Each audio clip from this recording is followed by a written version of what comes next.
All right, let's talk about something huge, a concept I think we all need, building your own personal rejection immunity. So let's just dive right in.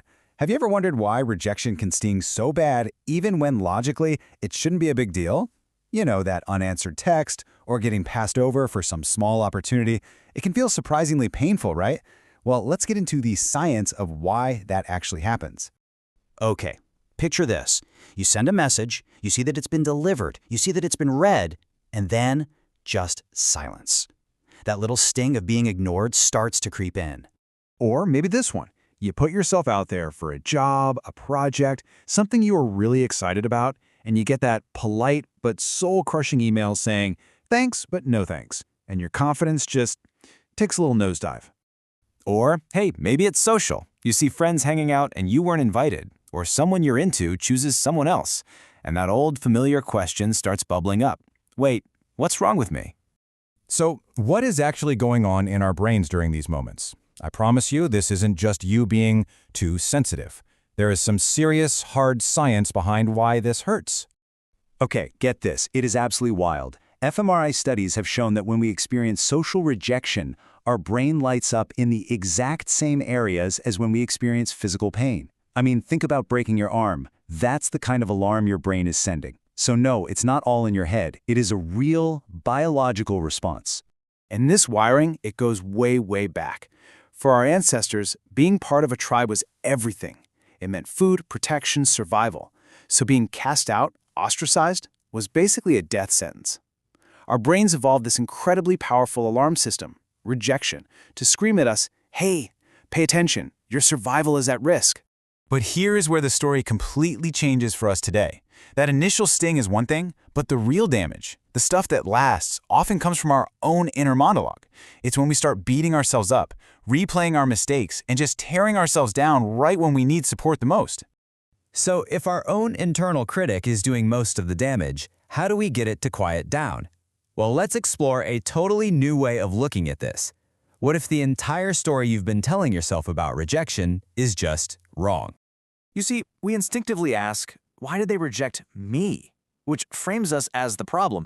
But what if we just flip that question around? What if we started asking, was that even the right fit for me in the first place?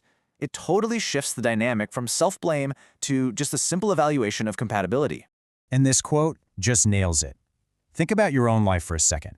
How many times has a door that slams shut in your face actually forced you to walk toward a much, much better one? Rejection isn't always a verdict on your worth. A lot of the time, it's just a course correction. And that's the core insight here.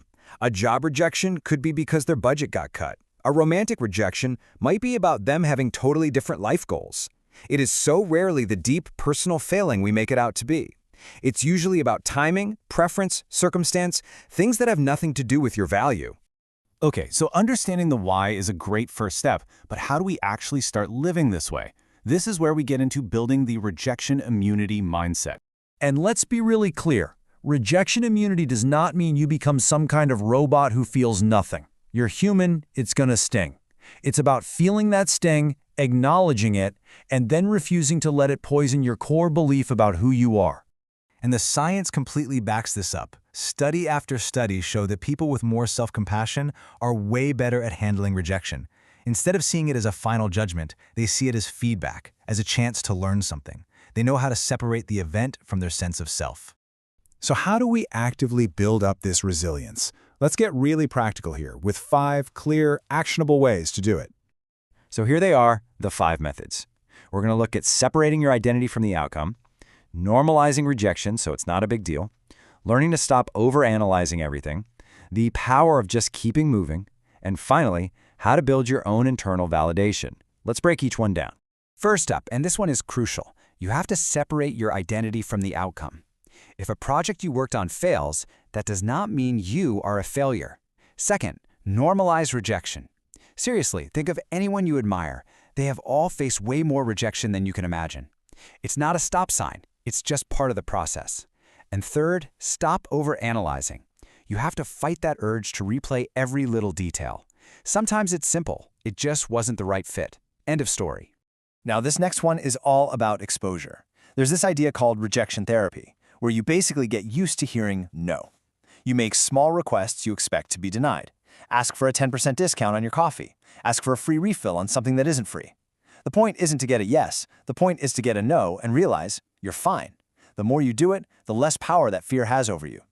And finally, the last one. Build your own internal validation. When your self-worth is not up for a vote, when it's not dependent on someone else's approval, their rejection can't actually take anything from you. Your own approval becomes the only one that really truly matters. So let's bring all this home. Building this kind of immunity isn't about becoming cold or detached. It's about reclaiming your power. And more than anything, it's about learning to choose yourself first. So here's your challenge. This week, just try one of these. Ask for something you expect a no on. Or look back at a rejection that really hurt and find the redirection in it. When you feel yourself starting to spiral and overanalyze, just stop and remind yourself, say it out loud if you have to. My value is not decided by this outcome. Because at the end of the day, here's the liberating truth. You don't need every person, every job, or every opportunity to choose you. You just have to choose yourself. And when you truly get that, when the fear of what other people might think or do no longer holds you back, you're not just immune. You become fundamentally unstoppable.